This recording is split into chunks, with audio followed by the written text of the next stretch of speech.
rahasia keberhasilan hidup dalam Kristus terletak pada persekutuan dengan Roh Kudus.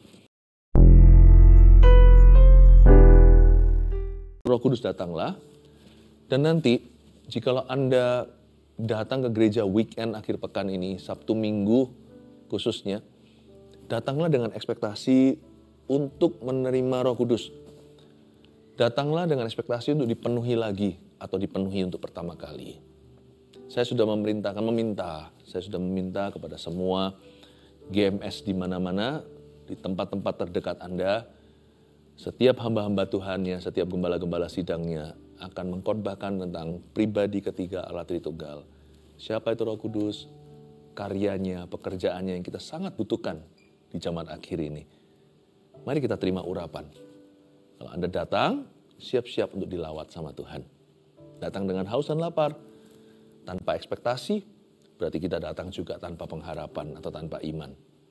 Ya, siapa yang haus pasti akan dipuaskan oleh Tuhan Yesus. Tapi hari ini saya juga mau menyampaikan tentang Roh Kudus. Saya kasih judul Roh Kudus datanglah. Kita buka sama-sama Yesaya 11 ayat 1 sampai ayat yang ke-5 saya bacakan. Suatu tunas akan keluar dari tunggul Isai dan taruk yang akan tumbuh dari pangkalnya akan berbuah. Roh Tuhan akan ada padanya, roh hikmat dan pengertian, roh nasihat dan keperkasaan, roh pengenalan dan takut akan Tuhan. Ya, kesenangannya ialah takut akan Tuhan. Ia tidak akan menghakimi dengan sekilas pandang saja atau menjatuhkan keputusan menurut kata orang. Tetapi ia akan menghakimi orang-orang lemah dengan keadilan dan akan menjatuhkan keputusan terhadap orang-orang yang tertindas di negeri dengan kejujuran. Ia akan menghajar bumi dengan perkataannya, seperti dengan tongkat. Dan dengan nafas mulutnya, ia akan membunuh orang fasik. Ia tidak akan menyimpang dari kebenaran dan kesetiaan, seperti ikat pinggang tetap terikat pada pinggang. Ini adalah nubuatan Nabi Yesaya ratusan tahun sebelum kelahiran Yesus Kristus. Di ayat pertama, bunyinya begini, suatu tunas akan keluar dari tunggul Isai. Isai itu ayahnya Daud, Raja Daud. Nenek moyang Yesus Kristus tentunya, kedua-duanya Isai maupun putranya yang menjadi Raja Israel terbesar, Raja Daud itu. Suatu tunas akan keluar dari tunggul Isai, siapa yang dimaksudkan? Ya siapa lagi kalau bukan Yesus. Roh Kudus itu hanya meresponi nama Yesus. Karena Allah adalah satu. Allah Tritunggal tidak terpecah-pecah. Tanpa kuasa Roh Kudus, yang kita miliki hanyalah teori agama. Kalau kita mau betul-betul mengalami karya Roh Kudus, ya kita harus menyembah Yesus. Berdoa di dalam nama Tuhan Yesus.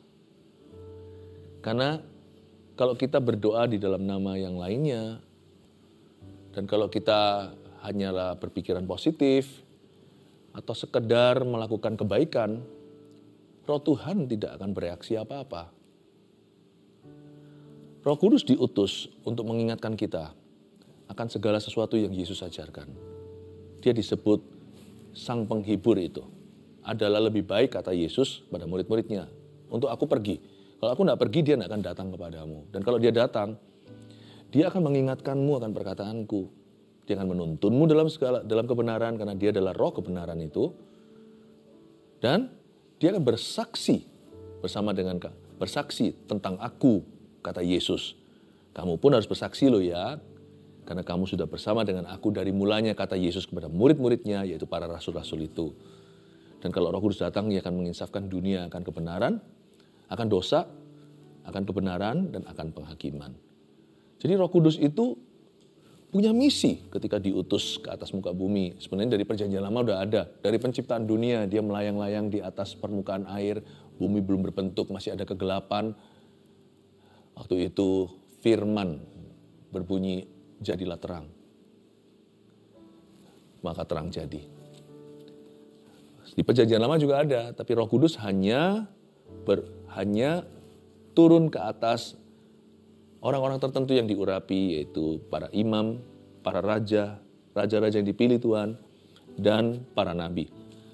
Tetapi di akhir zaman, setelah Yesus naik ke sorga, Roh Kudus dicurahkan ke atas semua manusia. Jadi Roh Kudus itu diutus dengan kapasitas yang begitu luas dan begitu besar. Untuk apa? Untuk melanjutkan pelayanan Yesus Kristus di atas muka bumi. Karena Tuhan Yesus sudah berada di sebelah kanan Allah Bapa saat ini. Roh Kudus sekarang yang melaksanakan semua pekerjaan dan pelayanan Yesus di dalam gerejanya. Jadi Allah Roh Kudus itu tidak meresponi nama lain kecuali nama Yesus. Makanya itu ayat 1 langsung nubuatannya tentang Yesus Kristus. Suatu tunas akan keluar dari tunggul Isai. Dan taruk yang akan tumbuh dari pangkalnya akan berbuah. Roh Tuhan akan ada padanya. Nya di sini Yesus tentunya. Ini nubuatan tentang Mesias. Roh Tuhan itu akan ada padanya. Kita tahu itu digenapi saat Tuhan Yesus dibaptis di sungai Yordan. Maka koyaklah langit. Turunlah Roh Kudus. Bukan burung merpati ya. Dalam rupa seperti burung merpati. Hingga pada pundak dan pada kepala Yesus Kristus. Roh Tuhan akan ada padanya. Yohanes berkata, siapakah itu Mesias yang kau lihat ke atasnya Roh Kudus turun? Itulah dia anak domba Allah yang mengangkut dosa dunia. Dialah Mesias itu. Roh Tuhan akan ada padanya. Kalau kita ini kan terbatas. Tapi pada Yesus diberikan urapan yang tidak terbatas. Kita masing-masing ini punya satu bagian ministry. Ada yang rasul, nabi, guru, pengajar, penginjil, gembala, rupa-rupa karunia, melayani, memberi. Kita masing-masing itu diberi urapan tertentu. Tapi Yesus Kristus itu lengkap, sempurna. Dialah segalanya. Dialah segala sesuatu. Roh Tuhan ada padanya. Roh hikmat dan pengertian dan sebagainya. Kita semua tahu ayat 1 dan ayat 2. Dan semua yang tertulis di pasal 11 ini. Semua bicara tentang Yesus, Yesus, Yesus, dan Yesus.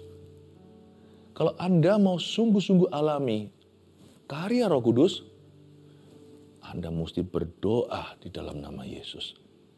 Hanya itu yang membuat Roh Kudus turun. Hanya itu yang membuat Roh Kudus datang.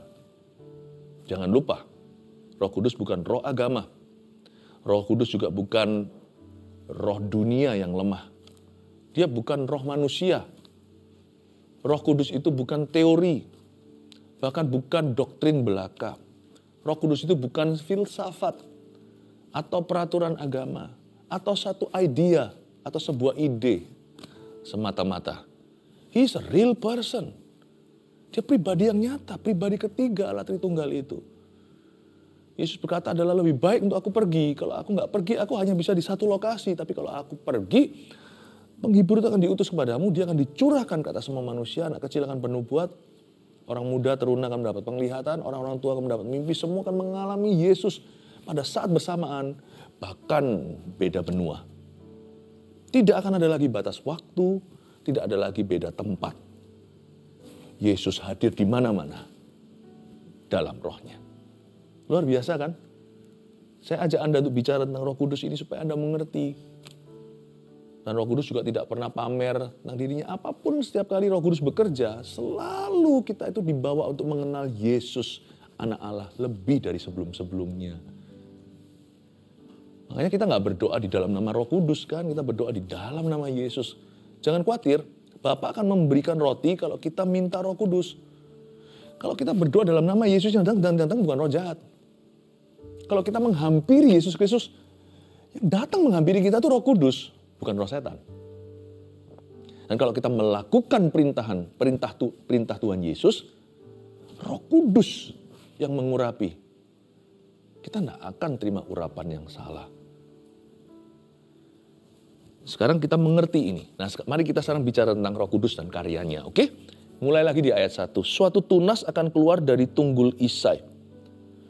Hah? Ini mengejutkan ayat 1 ini.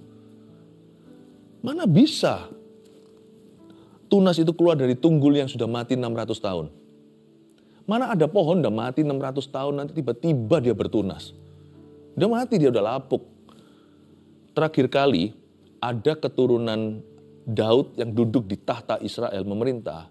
Sebelum Yesus anak Daud itu lahir di palungan. Was 600 years ago, 600 tahun sebelumnya. Dari sini kita langsung tahu dan melihat karya Roh Kudus itu begini. Roh Kudus itu selalu memulihkan. Apa yang mustahil bagi manusia bisa pulih kalau dia bekerja. 600 tahun pun tidak ada kata terlambat. Itu seperti orang kalau sudah mati, sudah jadi mumi. 600 tahun kemudian hidup kembali. Daud itu sudah, rumah Daud, Tunggul Isai, kerajaan Daud itu sudah tiada. Udah ratusan tahun, udah kadaluarsa. Sama Roh Kudus, kalau Roh Kudus turun ke dunia, dia memperbaharui apa yang sudah kadaluarsa, apa yang sudah lewat jatuh temponya lama. Udah tidak mungkin lagi dikembalikan pada tempatnya. Jadi kalau putus gitu, itu segera ke rumah sakit supaya masih bisa disambung. Tapi kalau sudah putusnya 6 tahun, ya nggak bisa. Ini 600 tahun, dia masih bisa pulihkan, masih bisa perbaharui. The Holy Spirit always renews and always restores. Itu satu hal yang terjadi di mana ada Roh Allah, di situ ada kemerdekaan. Pokoknya kalau Roh Kudus datang, yang terjadi bukan kematian tapi kehidupan. Jadi ingat nih, suatu cerita di Alkitab Yehezkiel tentang mayat-mayat bergelimpangan, tulang-tulang, lembah tulang-tulang kering itu. Ketika Yehezkiel disuruh bernubuat, dia bernubuat, berhembuslah angin dari 4 penjuru. Itu kan lambang Roh Kudus. Karena kata roh dalam bahasa Yunani itu sama dengan angin, mirip. Jadi waktu dibilang angin itu bukan angin. Mana bisa angin membangunkan mayat? Itu bukan angin. Itu Roh Allah. Yang pada waktu penciptaan, yang namanya debu dan tanah dihembusi dari nostril atau dari hidung Tuhan. Dari nafas Tuhan. Ya, dari nafas Tuhan. Langsung menjadi Adam, kemudian diberi Hawa. Luar biasa ya. Itu Roh Kudus kalau datang. Orang berkata nggak mungkin. Mungkin. Nggak bisa, bisa. Telat sudah, nggak terlambat. Roh Kudus selalu memulihkan. Dia selalu memperbaharui. Dia dahsyat. Tapi Roh Kudus itu rendah hati. Coba lihat. Waktu Yesus Kristus di palungan lahir itu, Yesaya menubuatkan begini, suatu tunas akan keluar dari tunggul Isai. Kenapa nggak pakai kata tunggul Daud? Kan lebih keren kan, Raja Daud terkenal. Isai itu siapa sih? Bapaknya Daud, saya tahu. Anaknya ada beberapa. Laki-laki semua, jagoan. Anda tahu kan ceritanya gimana? 8 anak dipanggil semua. Lalu terakhir yang bungsu yang dipilih oleh Tuhan. Selain itu kita nggak tahu Isai itu siapa. Pasti sudah tua lah. Anaknya begitu banyak, Daud yang paling bungsu. Udah seperti kakek-kakek dia terhadap anaknya. Orang tahu apa tentang Isai? Nggak tahu apa-apa. Isai nggak terkenal, Isai nggak bergengsi. Isai itu nggak glory. Tapi ketika Yesus dinubuatkan, tahu nggak Roh Kudus menginspirasi seorang bernama Yesaya untuk menuliskan, suatu tunas akan keluar dari tunggul Isai. Bukankah the scripture is God breathed? Artinya dalam bahasa Inggris begitu. Bahasa Indonesianya, Alkitab ini diinspirasi oleh Roh Allah. Jadi Roh Kudus yang menginspirasi Yesaya untuk menulis, suatu tunas akan keluar dari tunggul Isai.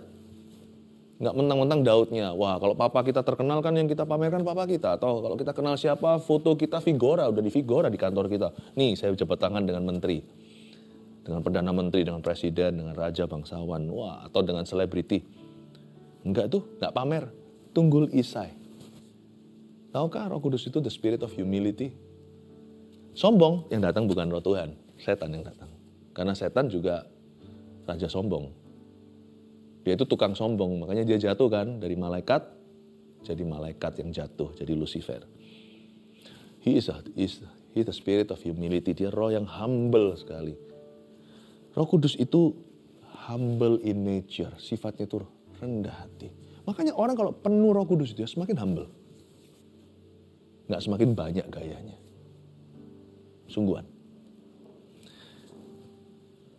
Dan kita melihat ayat 2 sekarang, penjelasan tentang siapa itu Roh Kudus. Pertama-tama disebut Roh Tuhan. Akan ada padanya. Roh Tuhan. Coba bilang Roh Tuhan.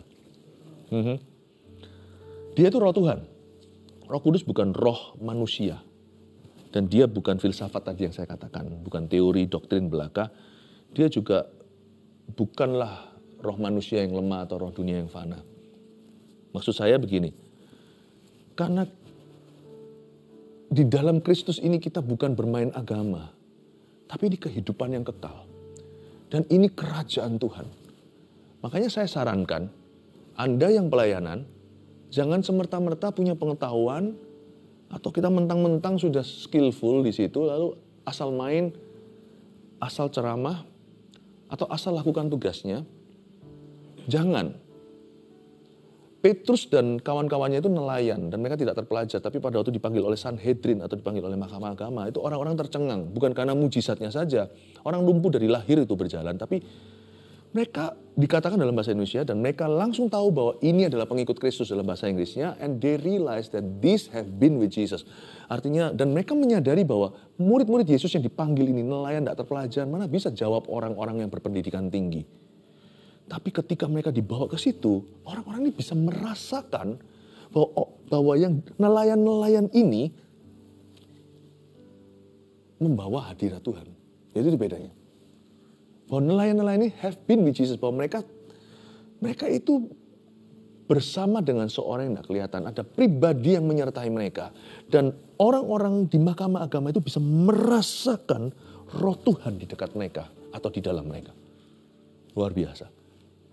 Ini bukan pengetahuan saja. Roh Tuhan. Kuasa itu tidak Tuhan berikan kepada orang-orang yang bisa. Kuasa itu Tuhan berikan kepada orang yang bersekutu dengan rohnya. Dua orang bisa mengkhotbahkan sermon yang sama. Yang satu bagus di dalam otak pikiran.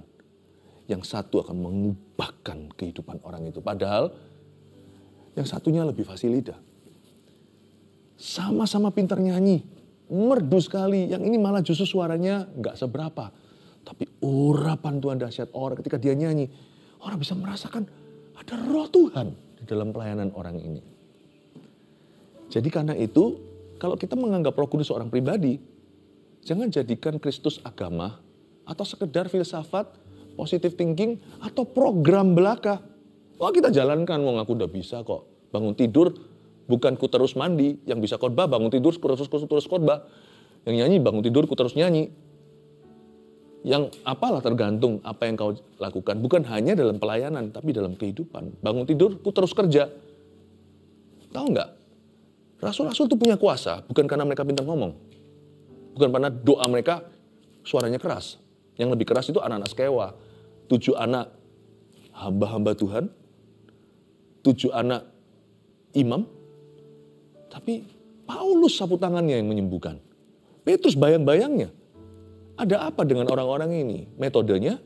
Bukan. Dia bersekutu dengan roh Tuhan. Itu membuat perbedaan. Tuhan kasih kuasa. Yang tidak bersekutu dengan dia, cuma hanya memiliki wujud ibadahnya, tapi memungkiri kekuatannya. Kita diingatkan lagi, bahwa yang penting itu bersekutu dengan Tuhan. Saya jadi ingat ayat lagi di Perjanjian Lama bunyinya, Zakaria, bukan gagah perkasa. Bukan oleh gagah perkasamu, tapi oleh rohku. Kamu akan berhasil. Bukan gagah perkasamu, tapi oleh karena roh Allah. Kamu akan berhasil. Sebelum penjelasan yang lain, pertama-tama disebut roh Tuhan. The Spirit of the Lord. Pribadi yang harus ditanda kutip orangkan. Nggak bisa Roh Kudus itu cuman hanya sekedar pokoknya engkau energi deh. Pokoknya tenaga lah. Some sort of electricity, semacam listrik atau apa, udah. Dan di sana ya berkati aku lakukan apa yang kulakukan. Pokoknya Anda ada tidak ada enggak mengapa, tidak apa-apa. Nggak bisa begitu. Kenapa ada banyak hal dalam hidup kita tidak mengalami terobosan dan kemenangan? Karena kita malas bersekutu dengan Tuhan atau kita merasa nggak perlu. Gereja bertumbuh juga bukan karena acaranya, bukan. Tapi pekat roh Tuhan di dalamnya. Itu dia. Sekarang kita mengerti rahasia para nelayan yang tidak terpelajar itu. Kenapa Petrus berdiri, dia bicara khotbahnya biasa. Itu loh notolan khotbahnya di Kisah Para Rasul. 3.000 bertobat. Nanti kemudian dia bicara dengan satu orang di satu rumah gitu. Dia dengan kerabat-kerabat teman-teman handai taulannya ngobrol. Belum selesai. Turunlah Roh Kudus, mereka semua berbahasa roh. Cornelius ketika dikunjungi oleh Petrus. Now we know their secret. Rahasia keberhasilan hidup dalam Kristus terletak pada persekutuan dengan Roh Kudus. tiap hari. Makanya saya nggak berani kalau tidak memulai hari saya dengan menanti-nantikan dia. Dari ranjang saya sudah menantikan kok. Mata masih belum terbuka beneran, itu saya sudah menanti-nantikan Roh Allah. Saya nggak berani, belum pernah saya jalani 30 sekian tahun saya kenal Yesus tanpa bersekutu erat dengan Rohnya tiap hari. Saya nggak berani. Saya nggak merasa hebat. Roh Tuhan akan ada padanya. Kata akan ada padanya ini bagus sekali. Bukan hanya Roh Kudus akan datang, tapi ketika kita terima Yesus sebenarnya Roh Kudus sudah ada di dalam kita. Kata akan ada padanya, will be upon him, itu artinya ketika kita terima Yesus lahir baru, ketika kita terima Injil dan percaya, Roh Kudus itu masuk di dalam diri kita dan dia nggak keluar masuk lagi. Hanya di dalam kehidupan beberapa anak-anak Tuhan, dia didiamkan. Dan dia dicuekin, bahkan didukakan. Nggak keluar masuk kok, jangan khawatir. Kalau Anda sudah terima Yesus sungguh-sungguh, Anda lahir baru, Anda anak Tuhan. Roh Kudus sudah ada padamu. Kan kita sekarang baru dibuka paradigma pengertian kita. Ternyata selama ini aku cuekin dia. Malah justru aku lukai terus menerus. Jangan mendukakan roh, ada ayatnya. Jangan padamkan roh, didukain, dipadamin. Roh Tuhan akan ada padanya. Lalu lihat ya, roh hikmat. Ada 7 penjelasan tentang roh Tuhan. Yang pertama, mengacu ke pribadinya. Yang kedua, bicara tentang nilainya, yaitu roh hikmat. Roh hikmat. Jadi, orang kalau dekat sama Roh Kudus, itu akan dapat hikmat-hikmat yang luar biasa, sungguhan. Hikmat-hikmatnya. Mau tahu kayak apa contoh sempurnanya? Yesus. Coba baca di kitab Injil. Yesus menanggalkan keilahiannya. Nggak mentang-mentang dia anak Allah. Tapi ketika dia mengosongkan diri, mengambil rupa seorang hamba, menjadi seperti manusia. Waktu dia dibaptis itu, turun Roh Kudus sejak hari itu. Dia waktu di padang gurun 40 hari dicobai. Yesus itu bergantung pada kuasa Roh Allah. Dan pada waktu Roh Kudus itu memberi dia hikmat. Coba bayangkan. Hikmat-hikmat Yesus. Nggak kalah sama Salomo ketika menghadapi 2 wanita memperebutkan bayi. Yesus menghadapi jauh lebih banyak dilema-dilema. Dan ketika Yesus bergantung pada the power of the Holy Ghost, kuasa Roh Kudus, sejak baptisan itu, lalu dicobai di padang pasir, lalu kembali ke Galilea dalam kuasa. Lihat hikmat-hikmatnya, cara Yesus menjawab, cara Yesus mengobservasi, memahami sesuatu, mengerti sesuatu, paradigmanya beda. Murid-muridnya aja beda kelas, sampai berkali-kali ditegur Tuhan, mana imanmu? Hai kecil sekali imanmu. Hikmat. Wisdom. Hikmat itu apa sih? Hikmat itu kita perlukan dalam mengambil keputusan-keputusan hidup yang penting. Baik keputusan kecil maupun keputusan besar. Saya nggak berani tanpa Roh Kudus karena hidup itu banyak trik-triknya. Manusia itu banyak jebakan. Jangan salahkan orang lain. Jebakan terbanyak itu dalam dirimu sendiri. Hikmatnya itu, dan hikmat itu selalu bermula dengan takut akan Tuhan. Lalu lihat, tidak hanya roh hikmat dan juga roh apa? Pengertian, the spirit of understanding. Kalau hikmat itu dalam keputusan, pengertian itu dalam pemahaman. Knowledge, pengetahuan, bermula juga pada takut akan Tuhan. Tetapi pengertian di sini maksudnya, Anda bisa punya sound judgment, bisa punya... Ada orang tertentu, pernah nggak Anda lihat? Kalau kita lihat orang tertentu ya, kok bisa ya dia mikir gitu ya? Kok saya nggak bisa ya? Kok bisa dia jawab begitu ya? Cara pandangnya itu loh, orang semua lihat lubangnya, dia bisa lihat donatnya. Dan benar ternyata pada ujung-ujungnya, pada akhirnya orang itu yang benar. Iya, kenapa ya? Kita iri-iri, tiru-tiru metodenya juga nggak bisa. Karena lain hari, lain juga tantangannya. Tapi orang itu selalu tepat guna. Selalu pada tempatnya. Selalu ada yang namanya sharp discernment. Bisa membeda-bedakan situasi dan bisa baca orang, bisa baca keadaan. Kok bisa? Memang kita nggak bisa bandingkan dengan orang-orang di bidang lain. Tapi orang yang dekat sama Roh Kudus, di bidang kita masing-masing akan dapat hikmat-hikmat Allah dalam mengambil keputusan. Dan akan dapat pengertian-pengertian dan cara pandang yang tidak mungkin kita miliki kalau kita menjauhi dia. Waktu kita mulai putus persekutuan dengan Tuhan, atau kita mulai renggang persekutuan dengan Roh Kudus, mulai sedikit juling cara pandang kita terhadap kehidupan. Karena itu saya nggak berani nggak dekat sama dia. Kalau saya nggak dekat sama dia, wah, saya nggak perlu setan untuk menghancurkan hidupku, saya bisa hancurkan sendiri. Karena Tuhanlah pengertianku berubah dan pemahamanku berbeda. Karena dia punya hikmat dan pengertian itu, tidak heran Roh Kudus juga disebut roh nasihat. Karena nasihatnya itu, ini sekarang sudah pakai mulut nasihat nih, udah ngomongin orang nih. Makanya orang yang dekat sama Roh Kudus, nasihatnya itu seperti betul gitu. Kita nggak boleh mengandalkan orang, tapi kita bisa diinspirasi oleh orang lain. Kok dia bisa, saya juga mau belajar. Lalu habis itu ada keperkasaan, kuasa. Saya nggak perlu sampaikan lebih ya, roh kuasa, keperkasaan. Di mana Tuhan itu bekerja, Roh Kudus itu perkasa. Macam-macam sama dia, main-main dengan kekudusan, Anania Safira sampai meninggal dunia, mati dalam 1 jam yang sama. Bukan hanya tentang itu, tetapi keperkasaannya kita melihat doa-doa orang biasa dijawab dengan maha kuasa. Orang sembuh, orang berubah, terobosan baru. Seolah-olah doanya mempan karena ada urapan, keperkasaan. Roh pengenalan dan takut akan Tuhan. Kata pengenalan di sini adalah sesuatu yang lebih dari pengetahuan belaka. Makanya kalau kita bergantung dengan Roh Kudus waktu kita baca firman, kita tidak maha tahu. Pasti kalau kita bisa belajar dari orang-orang yang membagikan ayat, membagikan pengetahuan mereka akan firman, kita bisa belajar angle-angle atau sudut-sudut yang berbeda. Tetapi kalau kita mengandalkan hanya kepintaran, kita hanya belajarnya sekian. Sungguhan. Tapi kalau kita dapat roh pengenalan akan Tuhan, itu seperti diterangi. Seperti ketika kita buka halaman-halaman firman itu, kita menemukan keajaiban di halaman-halaman Alkitab. Roh pengenalan akan Tuhan itu beyond, melebihi sekedar knowledge. Pengenalan akan Tuhan. Ada experience, ada pengalaman sekalipun kita tidak cari-cari pengalaman, apalagi manifestasi. Tapi Tuhan pasti memberi kita roh pengenalan. Roh Kuduslah yang memberi kita pengalaman-pengalaman hidup dengan Tuhan. Dan selalu ujung-ujungnya honoring God, selalu takut akan Tuhan. Gak pernah Roh Kudus itu ajak kita berdosa, itu gak pernah. Karena itu kalau Roh Kudus ada dalam diri orang itu gak akan menyeret orang lain dalam kesesatan, atau ajak-ajak orang itu berbuat sesuatu yang mendukakan hati Tuhan, atau yang melanggar firman.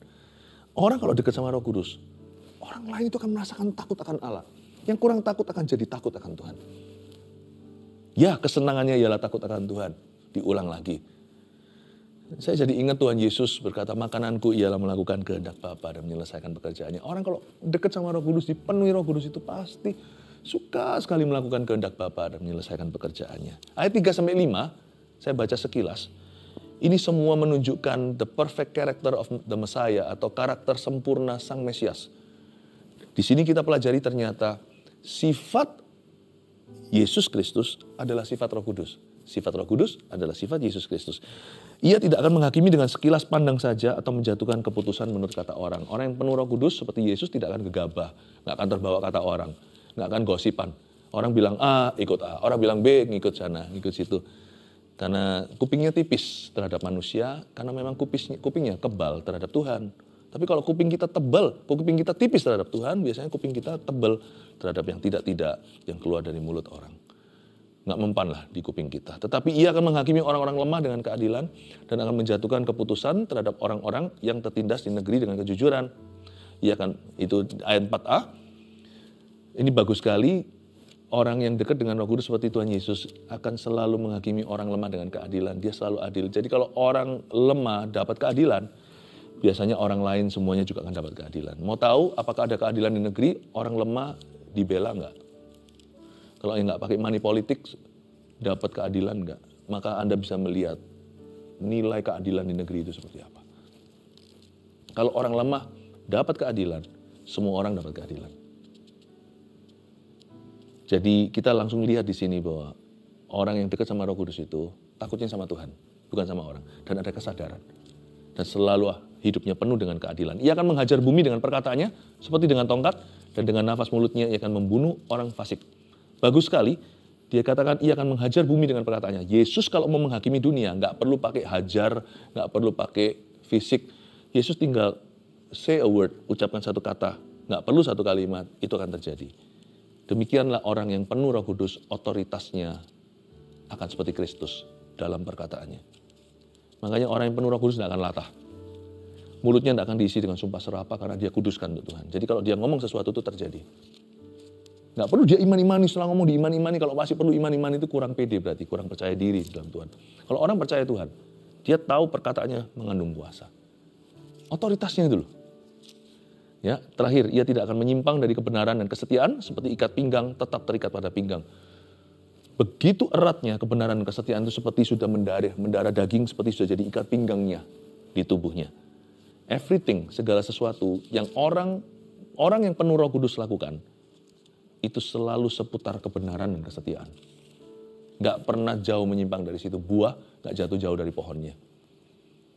Pasti tidak jauh-jauh dari kebenaran dan keadilan, karena itu sifat Tuhan. 3 poin, Roh Kudus datanglah, kita pelajari apa tentang Roh Allah. 1, Roh Kudus sanggup memulihkan dan memperbaharui segala sesuatu. Jangan bilang telat ya. Apapun juga, undang Roh Kudus, pulih tuh. Mau rumah tangganya sudah seperti neraka di dunia, undang Roh Kudus, pulih, semua akan indah pada waktunya. Atau pekerjaan Anda, atau apapun juga. Undang Roh Kudus, buka diri, pulih. 2, Roh Kudus bukanlah roh manusia yang lemah atau roh dunia yang fana. Saya sudah dari tadi mengingatkan kita, jangan main-main dengan persekutuan dengan Roh Tuhan. Jangan anggap itu kurang penting, itu segala sesuatu. Kalau enggak, nanti kita bergantung dengan roh manusia kita. Semua hanyalah teori agama belaka atau pengetahuan manusia. Itu lemah, roh dunia yang fana. Tapi kalau kita bersekutu dengan Tuhan, ada kuasa. 3, orang yang penuh Roh Kudus akan semakin seperti Kristus. Karakter dan otoritasnya. Ini dia. Rajin-rajin bersekutu dengan Tuhan, dengan Roh Allah. Sebab nanti mau gak mau efek samping atau efek langsungnya adalah kita menjadi seperti Kristus dalam pikiran, perkataan, perbuatan. Mari kita mengejar target itu. Saya belum sampai ke sana. Anda juga belum sampai. Mari kita berlomba-lomba untuk semakin hari, semakin humble di depan Tuhan, semakin rendah hati, semakin kudus dan dikuduskan oleh Kristus.